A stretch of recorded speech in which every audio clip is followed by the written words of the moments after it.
കേരളത്തിലെ ഭൂരിഭാഗം ജനങ്ങളുടെ ആഗ്രഹം പോലെ ശ്രീ വി ഡി സതീശൻ കേരളത്തിലെ മുഖ്യമന്ത്രിയായി തിരഞ്ഞെടുക്കപ്പെട്ടു. സന്തോഷം.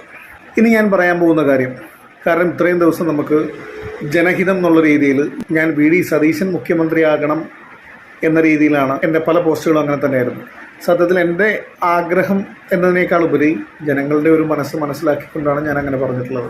ഞാൻ പറയാൻ ഉദ്ദേശിച്ച കാര്യം എന്ന് പറഞ്ഞു കഴിഞ്ഞാൽ, ജനങ്ങൾ ഒരുപാട് ആഗ്രഹം വെച്ചുകൊണ്ടാണ് നിങ്ങളെ ഈ മുഖ്യമന്ത്രി സ്ഥാനത്തേക്ക് നിങ്ങൾ വരണം എന്നാഗ്രഹിച്ച് നിങ്ങൾക്ക് വേണ്ടി സപ്പോർട്ട് ചെയ്തത്. അത് ജനങ്ങൾ ആഗ്രഹിക്കുന്ന രീതിയിൽ നിങ്ങൾ കൊടുക്കും എന്നുള്ളൊരു വിശ്വാസം ഇപ്പോൾ ജനങ്ങൾക്കുണ്ട്. ഇതുവരെ കണ്ടിട്ടുള്ള പല മുഖ്യമന്ത്രിമാരിൽ നിന്നും നിങ്ങളുടെ ഒരു ആശയങ്ങളും അഭിപ്രായങ്ങളും പുതിയ തലമുറയ്ക്ക് വേണ്ടി നിങ്ങൾക്ക് ചെയ്യാൻ പറ്റുമെന്ന് തോന്നുന്ന പല കാര്യങ്ങളും നമ്മൾ മനസ്സിലാക്കിയതിനെ തുടർന്നും കൊണ്ടാണ് ഈ ഒരു രീതിയിൽ ജനവികാരം ഉണ്ടായത്. ഇനി ജനങ്ങളുടെ ആഗ്രഹവും ജനങ്ങളുടെ പ്രതീക്ഷയും അനുസരിച്ച് നിങ്ങൾക്ക് ജനങ്ങൾക്ക് വേണ്ടി പ്രവർത്തിക്കാൻ കഴിഞ്ഞില്ലെങ്കിൽ ഇപ്പോൾ കണ്ട ഈ ജനരോഷം ഉണ്ടല്ലോ, അതിനേക്കാൾ എത്രയോ ഇരട്ടി നിങ്ങൾക്കെതിരായിട്ട് ജനങ്ങളുടെ ഭാഗത്തു നിന്നുണ്ടാകും. ജനങ്ങൾക്ക് വേണ്ടിയുള്ള ഒരു ഭരണമായിരിക്കും നിങ്ങൾ കാഴ്ചവെക്കുന്നത് എന്ന് ഞങ്ങൾ വിശ്വസിക്കുന്നു, ആഗ്രഹിക്കുന്നു. അല്ലെങ്കിൽ ഇതിനേക്കാൾ വലിയ, ഇപ്പൊ തന്നെ കണ്ടാൽ അറിയാലോ, ഹൈക്കമാൻഡ് തീരുമാനിക്കും എന്ന് പറഞ്ഞ് പല കോൺഗ്രസ് പ്രവർത്തകരും വലിയ വലിയ വീരവാദങ്ങൾ പറഞ്ഞിട്ടുണ്ടായിരുന്നു. പക്ഷേ ഹൈക്കമാൻഡിന്റെ തീരുമാനം പോലും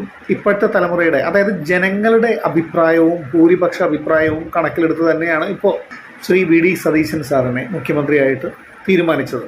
അത് നമുക്കെല്ലാവർക്കും മനസ്സിലായി.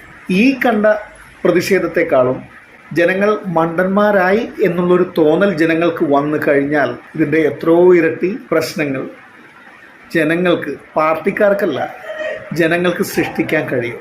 അത് മനസ്സിലാക്കുമെന്ന് വിശ്വസിക്കുന്നു.